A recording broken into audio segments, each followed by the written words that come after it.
I'm an administrative officer for the Surgery Integrated Clinical Community and been with Surgery since 2010. So I do a lot of HR functions. I help hire, I help with career progression. I supervise 4 people directly, but I also provide a lot of guidance to providers regarding computer accounts, access in CPRS. Just we're kind of their customer service, really, make sure they're operational. But I directly supervise an MSA supervisor who has 24 employees, the transplant administrator, our secretary, and our program analyst. I like interacting with people, so even though I have mostly a desk job, I interact with people on a regular basis, and even though I'm in meetings, I like to interact with others and serve with other veterans as well. I have a lot of people in my family that have served, so both of my grandpas served during World War II. I have an aunt that actually worked at the VA for a long time as a nurse, but she was in Vietnam, and I have tremendous respect for her. My dad was a really big inspiration for me. He served 34 years in the National Guard and was a Desert Storm vet. He deployed when I was 15, so that was kind of an impressionable time for me. My sister was also paved the way ahead of me. She enlisted and then went on to be an officer like myself. So a lot of people, I have other cousins and uncles, great uncles that served, so it tends to run in families.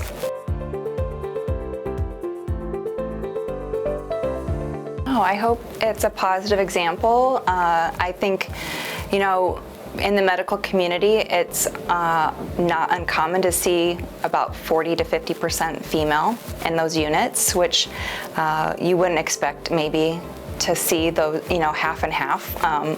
So that was a little bit eye-opening to me because I've always been a minority, and so to have equal parity in that unit was really inspiring and encouraging to see that women aren't afraid to serve and they have a lot to contribute to the military. And the military has opened up a lot of doors for females, especially in the combat arms units. Now, when I became an officer, there were certain branches that were not available to me because I was female, and that's no longer. So it's really, you really can do what you want to do in the military as a female. And not that long ago, women weren't allowed in the military, and even when they were starting to be allowed, they had this special separate, waves and whacks, and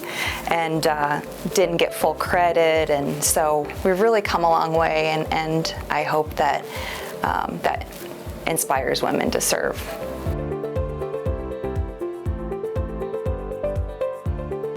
That really meant a lot because, so I actually enlisted into that company as a 17-year-old, and then, I don't want to say how many years later, I was the company commander.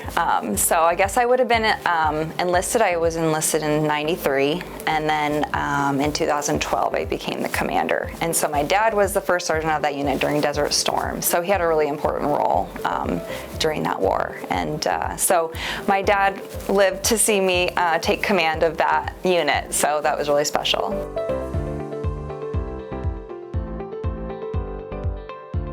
He actually had a card that kind of delineated what a first sergeant should do and a commander should do, and what that relationship should be like, that team.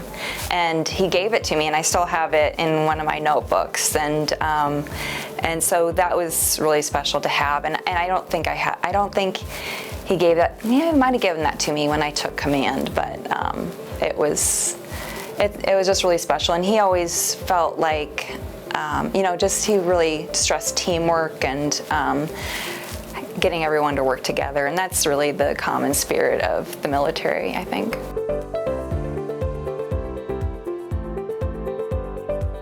one, I think people that are surprised to hear about, now this is quite some time ago, that I experienced quite some discrimination being pregnant on active duty.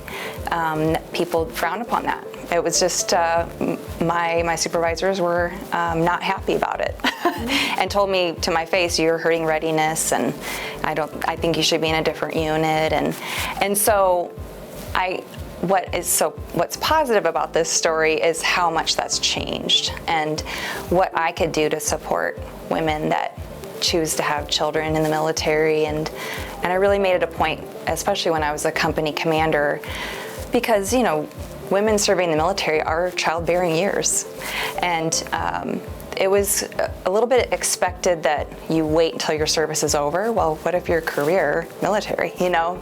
So that doesn't always work. And so I always made a point. So when a woman gets pregnant in the military, they give them a counseling. And counseling kind of has a negative connotation, but it can also be positive and just information, passing along information.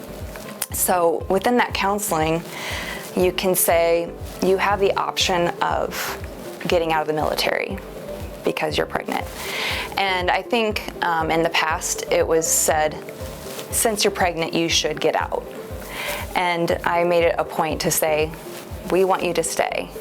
You know, you have the option, of course, but you're a valuable team member. And that's why you see a lot of females not rising to the higher ranks on the enlisted or officer side, because someone along the way might have told them, look, you should probably just focus on the family and your military career.